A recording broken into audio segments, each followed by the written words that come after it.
बिस्मिल्लाहिर्रहमानिर्रहीम। Matric class new physics के हवाले से नई वीडियो के साथ हाज़िर हैं और आज हम इंशाल्लाह यूनिट 19 एटॉमिक स्ट्रक्चर को शुरू करने वाले हैं।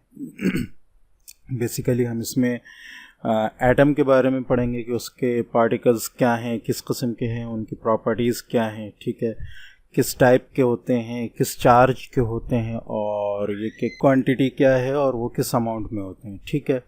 तो यहाँ इन्होंने कुछ बातें बताई हैं, ठीक है, इनको हम डिस्कस कर लेते हैं। उसके बाद हम बेसिक जो हमारा चैप्टर है उसकी तरफ जाएंगे, उनके टॉपिक्स की तरफ जाएंगे। They are over 100 different kinds of atoms की ऑलमोस्ट 100 डिफरेंट काइंड्स हैं, जिनमें से 92 जो हैं वो नेचुरली अकर करते हैं, कुदरती तौर पर होते हैं। बाकी 7 या 8 जो हैं वो मैन्युफैक्चर किए जाते हैं artificially.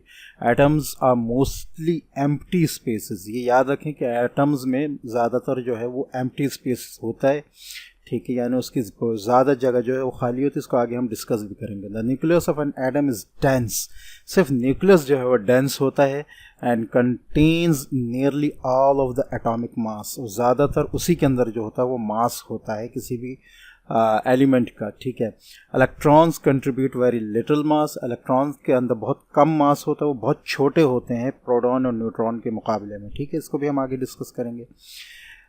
To the atom it takes 1836 electrons to equal the mass of a proton. एक प्रोटॉन का जो मास होता है उसको बराबर करने के लिए 1836 इलेक्ट्रॉन्स जो हैं वो दरकार होते हैं, यानी इतना छोटा होता है प्रोटॉन के मुकाबले में। And orbit so far away from the nucleus. उसका ऑर्बिट जो है वो बहुत दूर होता है, ठीक है।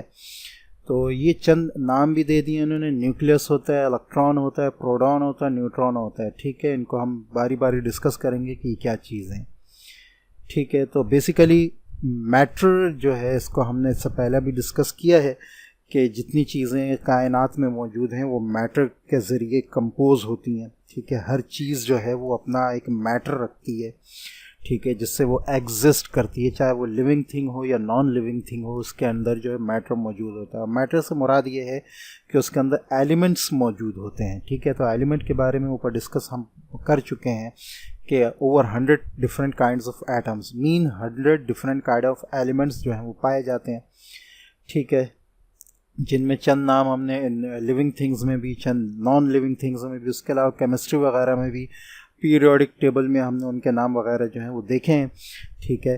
तो उनको जो है वहाँ डिस्कस कर लिया जाए तो बेहतर होगा। चंद एलिमेंट्स के नाम जिसमें हाइड्रोजन आ जाए, सोडियम आ जाए, मैग्नीशियम आ जाए, ठीक है। इनका मुख्तलिफ अपनी जगहों में जो है ऑक्सीजन आ जाए, कार्बन आ जाए, ठीक है। तो इनको हम अपनी जगह पर डिस्कस कर चुके हैं काफ़ी एलिमेंट्स को, ठीक है। तो बेसिकली ये तमाम एलिमेंट्स जो हैं ये मिलकर लिविंग या नॉन लिविंग थिंग बनाते हैं और इनमें जो है एलिमेंट्स के अंदर एटम्स मौजूद होते हैं, ठीक है। तो 19.1 आपका जो टॉपिक है वो एटम और एटॉमिक न्यूक्लियस के बारे में। एटम क्या चीज़ है? The structure of an atom in terms of a nucleus and electrons. यहाँ जो है न्यूक्लियस और इलेक्ट्रॉन्स के लिहाज से एटम के स्ट्रक्चर को डिस्कस किया जाएगा। बेसिकली अगर हम एटम का स्ट्रक्चर डिस्कस करें तो एटम जो है वो 3 चीज़ों से मिलकर बना होता है, ठीक है। एक होता है इलेक्ट्रॉन, एक होता है प्रोटॉन और एक होता है न्यूट्रॉन। तो इसका जो बीच का हिस्सा है मेनली ये जो होता है ये डेंस होता है, यानी ये एक ऐसी जगह है कि जिससे कोई चीज़ पास नहीं हो सकती, ठीक है। तो ये ज़्यादा डेंस से मुराद ये है कि ये जगह को घेरे हुए होता है। ये बीच में जो ये सारी जगह है ये खाली है, ठीक है, ये भी जो है ये खाली है।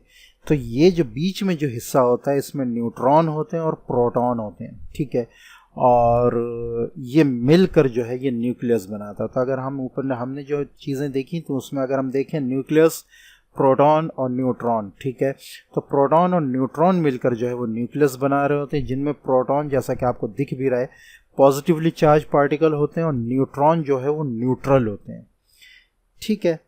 तो ये आपका हो गया न्यूक्लियस का स्ट्रक्चर, एटॉमिक न्यूक्लियस का जो जिक्र हो रहा है, ठीक है। तो न्यूक्लियस में बेसिकली न्यूट्रॉन और प्रोटॉन होते हैं, ठीक है, और उनके गिर्द रिवॉल्व कर रहे होते हैं, जैसे कि सन के गिर्द प्लैनेट्स रिवॉल्व कर रहे होते हैं, इसी तरह न्यूक्लियस के गिर्द पार्टिकल जो रिवॉल्व कर रहा होता है वो कहलाता है इलेक्ट्रॉन, वो इलेक्ट्रॉन होता है और वो नेगेटिवली चार्ज पार्टिकल होता है, ठीक है। तो इलेक्ट्रॉन और प्रोटॉन की जो तादाद है वो एक न्यूट्रल एलिमेंट में जो है वो बराबर होती है। अगर इलेक्ट्रॉन 2 हैं तो प्रोटॉन भी 2 होंगे, इलेक्ट्रॉन 3 हैं तो प्रोटॉन भी 3 होंगे, इस हिसाब से, ठीक है। तो और दूसरे ये कि न्यूक्लियस जो है वो जैसे कि मैं बताया न्यूट्रल चार्ज होता है उसका, और वो जो है उसका कोई चार्ज नहीं होता, ठीक है। तो ये कहना चाहिए कि बेसिक स्ट्रक्चर हमने डिस्कस कर लिया है। अब हम देख लेते हैं कि बुक में हमारे पास क्या चीज़ आ रही है, उसके अलावा इसकी डिस्कवरी के बारे में भी बताया गया, तो उसको भी हम डिस्कस करते हैं, ठीक है। तो atom is the smallest unit into which matter can be divided. Matter जो है जो डिवाइड करता है किया जा सकता है, यानी जिस चीज़ से तमाम चीज़ें लिविंग या नॉन लिविंग थिंग बनी है उनमें सबसे छोटी चीज़ जो है वो होती है एटम। मैटर जो है वो बहुत सारे एटम्स से मिलकर बना होता है, ठीक है। और atom is the smallest unit into which matter can be divided.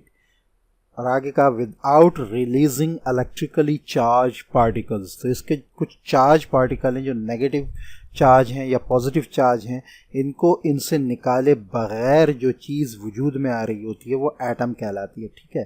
This is too small to be seen. ये बहुत छोटे होते हैं कि इनको आम माइक्रोस्कोप से देखा जा सके, लेकिन इसको डिस्कवर करने के लिए माजी में कुछ एक्सपेरिमेंट्स किए गए हैं, कुछ साइंटिस्ट ने कुछ एक्सपेरिमेंट किए हैं जिनके ज़रिए इनको जो है वो डिस्कवर किया गया, दरियाफ्त किया गया, जिनमें से रदरफोर्ड का एटॉमिक मॉडल आगे हम डिस्कस करेंगे, ठीक है।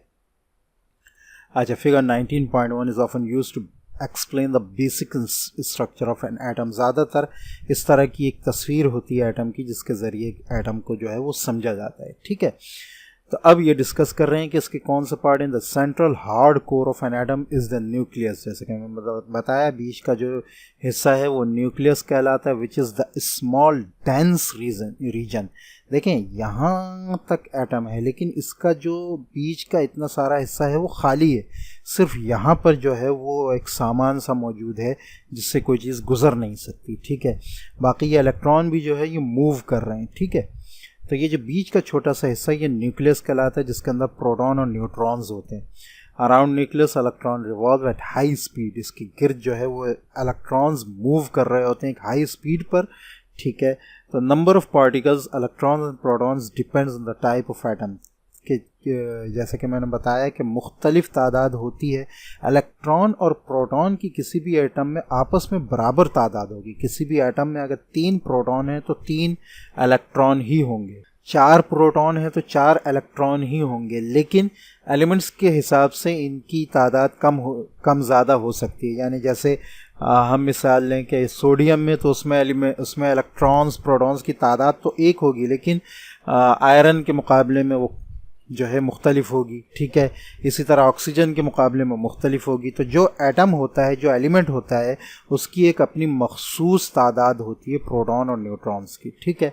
तो यही बात यहाँ पे बताइए कि इनका जो नंबर ऑफ पार्टिकल्स है इलेक्ट्रॉन और प्रोटॉन का, ये डिपेंड करता है कि एटम किस एलिमेंट का है, ठीक है। Most of the atom is empty space. ज़्यादातर जो है उसके अंदर खाली जगह होती है। The rest comprise of positively charge nucleus. अच्छा, ये न्यूक्लियस जो है टोटली पॉजिटिवली चार्ज होता है। उसकी वजह ये कि इसमें प्रोटॉन जो हैं वो पॉजिटिव चार्ज होते हैं और न्यूट्रॉन जो हैं वो न्यूट्रल होते हैं। तो यहाँ अगर हम कहें तो यहाँ पॉजिटिव चार्ज होता है। नेगेटिव चार्ज जो है वो इर्द गिर्द होता है एटम के, और यहाँ से लेकर यहाँ तक कलेक्टिवली टोटल एटम जो है वो न्यूट्रल होता है।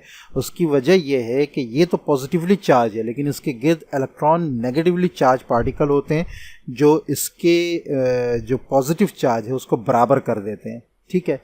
तो यही बात यहाँ पे बताइए। The rest comprise positively charge nucleus surrounded by negatively charge orbiting electrons. The nucleus is tiny and dense compared with the electrons, ठीक है। जितनी जगह इलेक्ट्रॉन्स ने ली होती है वो बहुत ज़्यादा होती है, बीच में न्यूक्लियस जो है वो ज़रा सी जगह लिया होता है। Electrons are bound by a positively charge nucleus with the electrostatic force.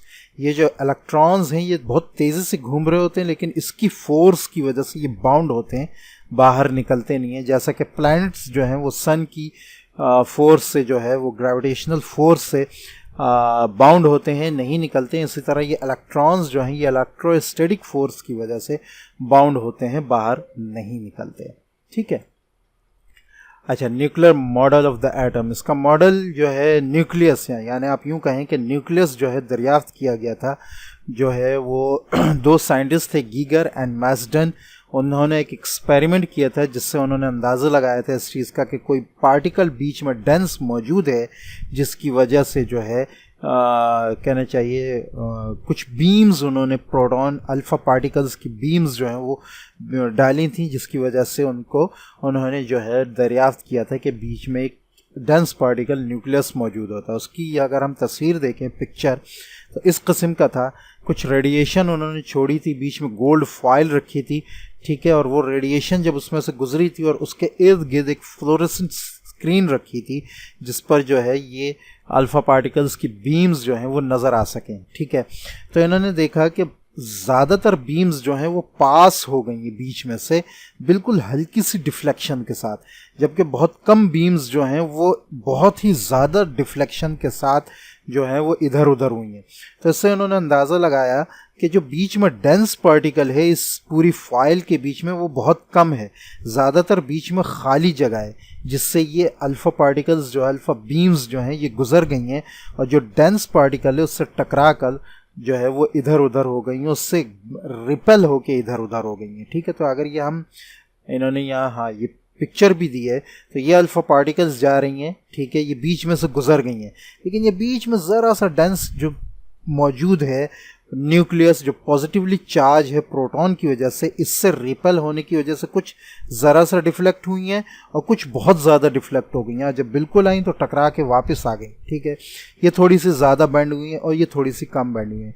तो 1 2 3 इक्का दुक्का जो रेज़ हैं अल्फ़ा की वो डिफ्लेक्ट हुई हैं, बाकी जो हैं वो सीधी सीधी निकल गई हैं। ठीक है, तो इससे इन्होंने अंदाज़ा लगाया कि डेंस पार्ट जो है किसी भी एटम में वो बहुत कम होता है, ज़्यादातर उसके बीच में जो है जगह खाली होती है, जो हमने ऊपर यहाँ पर इस कहना चाहिए पिक्चर में डिस्कस भी कर लिया। ठीक है, तो गीगर और मैस्डन ने जो एक्सपेरिमेंट किया था उसका लुब्बे लुबाब मैंने आपको यहाँ पर जो है वो बता दिया। ठीक है, तो इससे उन्होंने अंदाज़ा लगाया कि बीच में जो है डेंस जो जगह है वो बहुत कम है। ठीक है, इस ऑब्जर्वेशन को जो है रदरफोर्ड ने मज़ीद जो है एटॉमिक मॉडल के तौर पर जो है एक्सप्लेन किया, और उसने कहा कि the nucleus carries all the positive charge of atom, कि न्यूक्लियस जो है वो ज़्यादा यानी सारा जो पॉजिटिव चार्ज वो होता है वो एटम न्यूक्लियस लिया होता है, और and nearly all its mass, और ऑलमोस्ट उसके अंदर उसका सारा मास भी जो है वो उसके अंदर मौजूद होता है। इलेक्ट्रॉन्स का मास इतना ज़्यादा नहीं होता। ठीक है, टॉपिक 19.2 में इन्होंने प्रोटॉन्स और न्यूट्रॉन्स को ही डिस्कस किया है, जो हम ऊपर काफ़ी हद तक डिस्कस भी कर आए हैं। कुछ मज़ीद चीज़ें इन्होंने यहाँ बताई हैं तो उनको डिस्कस कर लेते हैं। ठीक है, इससे पहले क्लासेस में हमने प्रोटॉन्स और न्यूट्रॉन्स के बारे में पढ़ा था, इलेक्ट्रॉन्स के बारे में भी पढ़ा था। इलेक्ट्रॉन्स का जो नेगेटिव चार्ज होता है, प्रोटॉन का पॉजिटिव चार्ज होता है। इलेक्ट्रॉन जो है वो बाउंड होते हैं न्यूक्लियस की वजह से, क्योंकि उसके अंदर प्रोटॉन होता है जो पॉजिटिव चार्ज की वजह से इलेक्ट्रोस्टैटिक फोर्स या न्यूक्लियर फोर्स की वजह से जो है वो उनको अपने साथ खींच के रखता है, इलेक्ट्रॉन्स को उनको बाहर नहीं निकलने देता।